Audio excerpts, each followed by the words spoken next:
just a follow-up from Wednesday's game. Obviously a tough loss. Great game. I mean, even when I watched the game back on film, thought, it was a good basketball game for both teams.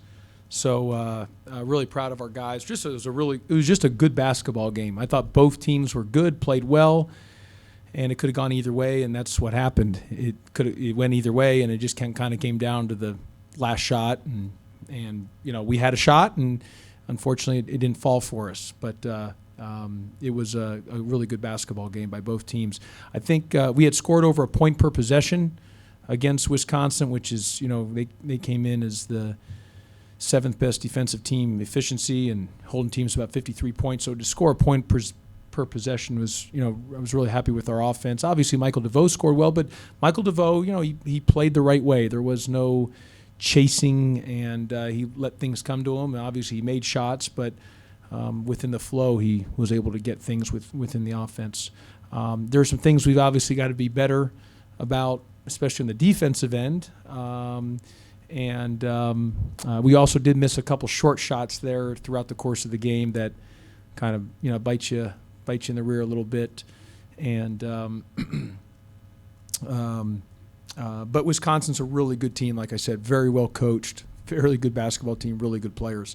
And then on Sunday, and again, the students was just out. I know I went on a big deal about that on Wednesday night, but the students were absolutely just outstanding and awesome, and we're just so appreciative of the student support. Sunday, nothing changes as in terms of great opportunities. You're playing North Carolina. Coach Davis, who's probably, I'm rooting for him to win every game unless they're playing Georgia Tech. He's just such a good person, such a good human being. He's just so nice, and you're always rooting for good people to do well, and you want to see good people like Coach Davis do well. So I was so happy when he got the opportunity to be the head coach at North Carolina once Coach Williams decided to retire. And I think Coach Davis is going to be so good at North Carolina, and he's such a good guy. And they got a really good basketball team. They're very talented. Michigan's a good basketball team as well, and they beat them handily. I think that was the only game in the ACC Big Ten Challenge that wasn't like a possession game or darn near it. And so Carolina's good.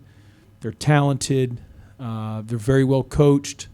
I love their assistant coach, Coach Jeff Lebo, who I used to coach against when I was at Memphis, and he was at East Carolina and did a great job at East Carolina. He's a very good basketball coach. And so they're a great program, obviously, and there's no drop-off from Coach Williams to Coach Davis, and we'll have to play our best game of the year if we're going to have an opportunity to beat them. But it is exciting to have another great opportunity, and we open up ACC play and against a really good basketball team. I think, if I'm not mistaken, and Ken, you might know, but I think they were picked. I think Duke was picked 1 and they were picked 2. Is that what it was? They were picked third. Okay, so they were picked third. So obviously coming into the season, they're obviously very highly thought of in the ACC, and they are talented and they're good and they can shoot the ball. I think last year they shot around about 30% from three, and this year they're shooting about 42% from three-point range. So they're really shooting the ball, and of course Baycott in the middle is just he's a pro player. So we'll great opportunity for us on Sunday. We've talked a lot about experienced players, the Bows, the Ushers, the Moores. I imagine it really hurt not having Khalid and Jordan on the floor for long periods of time, and also when they did get in, they seemed like they were out of touch with the flow of the game. Well, I thought Khalid in that first half gave us really good minutes, had 8 points, made some big shots for us. I thought, obviously, and you guys know me, I played Khalid with 3 fouls, and he got his 4th in the first half. I played Jordan with 3 fouls. But you guys know I'm not a big believer in saving guys with foul trouble. I just let them play, just see what happens. But I'm sure some of that maybe threw him a little bit off rhythm, but that's just the way the game goes. We need Jordan Usher to be really good for us. Not as much about the scoring, but he only had 2 boards that game, and he's been a lot of games where he's getting 8, 9, 10, 11, and we do, and that really sets the tone for us when he's rebounding at a high clip and also cutting like crazy. So, but him rebounding, and especially on Sunday, is going to be big for us because of the way North Carolina rebounds. I mean, they attack that offensive glass. And, in the Wisconsin game, we were up 7-1, if you guys remember, and they hit those back-to-back threes off of the second chance points offensive rebounds. So we've got to, even though we out-rebounded them, but that was who knows what would happen in those possessions if we were able to secure the ball on the first shot and limit them to one shot. Not saying that we'd have won the game, but, you just don't know. I mean, maybe you go on even a deeper run. So we got to do a great job on, even though we've been pretty good rebounding this year, if you look at our numbers. Heck, I think Moose might have been the best in my time here, or the way we're rebounding to this point in my 6 years as a head coach. But we're going to have to be a whole heck of a we're going to be an elite rebounding team on Sunday, especially on the defensive glass, because you can't give them second chances. Because with Wisconsin, that hurt us to start the game. We had them down 7-1, and boom, boom, threes off of second chance points based on offensive rebounds got us. In terms of kind of how are they different? It seems like they've gone away from the double post. Yeah. Carolina's a little more. Well, what you see. Well, I think they're maybe not as much playing the two posts, Kelly, but they they got the kid from Marquette, the transfer Garcia, who's obviously really good, and he's he's really a perimeter player in a sense. So they're playing. They still do a little bit of the Carolina break, but it's it's probably more just I guess in this day and age more traditional. 4-out-1 is actually more traditional than I guess that would be called traditional. The way the game has evolved. So, but the bottom line is they're talented at a lot of spots. And Kelly, they're shooting the daylights out of the basketball. I mean, as a team, they're almost at 42% from three, and they're a really good offensive rebounding team. So, it's not as much as again, this as well as anybody. When your basketball is a little different than football. I mean, you can run plays, but in the end, people are going to get shots, and you got to, you can't give the opportunity of giving teams open shots, whether that's from an offensive rebound or through an action. You got to be there the best you can to try to have a stick hand there to try to hopefully they get them off a rhythm because of the way they're shooting the ball. And then obviously you just got that glass deal is just it's a complete kind of a fight mentality to limit them to one shot. Their 3-point shooting, is it Bless you. of them I think it's both, Ken. They got a lot of good talent, and the kids, the transfer they got from Oklahoma can shoot the three. The kid, the transfer from Marquette, can shoot the three. Their guard Love can shoot it. R.J. Davis, he was a really good shooter in high school. So they're just a good. They got good players and good players who can shoot it, and they're older. They're a little older than they were last year as well too. So that's probably just part of it. Is another year of experience and I mean they're very, very talented, and they've got better as the year went on. They maybe struggled up and down a little bit the very early part, but they've now are kind of hitting on all strides. And to beat Michigan like they did, you got to be really good, and they are really good, North Carolina. We saw some good offensive production from Debo to start the year. Struggled a little bit the last couple of games. What do you see happening there? Well, I just think that's just being a freshman. That's just kind of part of youth, and again, he's just got to continue to stay ready. And when his feet are set and the ball gets swung to him and ready to knock the shot down, but he'll have other opportunities on different ways to score. But I thought he did a good job versus Wisconsin, just about his toughness and his compete and the way he battled defensively. He just got to keep staying ready, and there'll be opportunities for him to score. But I just think a lot of that has to do with he's a freshman, and there's going to be highs and lows throughout the season for freshmen. And is it about having the confidence to shoot the ball when you get the open look? Yeah, I mean, we want all the guys, when their feet are set and they're open, you got to let it fly. And as I've said previously, it was more so than the result the execution's the key for us. Are we executing properly? And then if they're open, whomever it is, because within the way we play, and I tell you what's very impressive about Michael DeVoe's numbers offensively is we play a very equal opportunity offense. You know, it's cutting and moving, player movement and ball movement. We don't run a lot of set plays. It's movement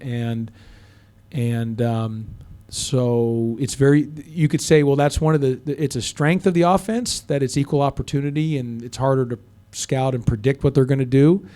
But it could be one of the weaknesses because you may be not getting certain guys, certain shots at certain times in certain parts of the floor. So I think that's what's been impressive with Michael's play is he's not hunting or chasing, has come within the confines of the offense. And for all of our guys, our big thing is execution. And when they're open, their feet are set, be ready to take it. And if we've executed properly, whether the shot goes in or not, we can grade that as an A if we executed the right way. Do you have an update on Bubba? Yeah, Bubba worked out this week. Unfortunately, he had to get his tooth pulled today, so he won't be able to work out today. Yeah, I know. Maybe guys ate too much sugar and candy. Convenience store. Yeah, I know. We're maybe instead of getting candy, we need to buy floss, and toothpaste and stuff. I don't know, but because we've had now a second guy having a dental issue. No, but so my best guess, Kelly, would be, if you're asking me, and again, this is my own personal opinion, and I'm not the doctor, so we're going to do whatever the doctor says, but I would assume that I don't see him being able to play until after Christmas break, where the possibility could be Syracuse. That would be my best estimated guess. And could he come back before then? Yes, but I'm not counting on it, because you just don't know. So he worked out this week. He did a nice job, and we got to ramp it up next week and see how next week goes. And then after that, we'll have a better taste on kind of where we're at on that. So the issue is, you get to would he be ready to play the week going into the USC? He's not going to be ready to play next week, obviously not Sunday or the LSU game, but could he be ready for the USC? The issue, if he's not ready to play on that game, those next two games are so quick right behind, if that makes sense. I don't know if he can't play in USC, could he play really in those next two?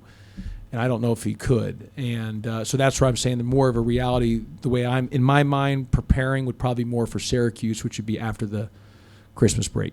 I assume no pain then? He had soreness, but as our trainer said, that would be expected, since having not done anything for a while. But it wasn't a bad soreness. It was just a normal soreness that would be expected.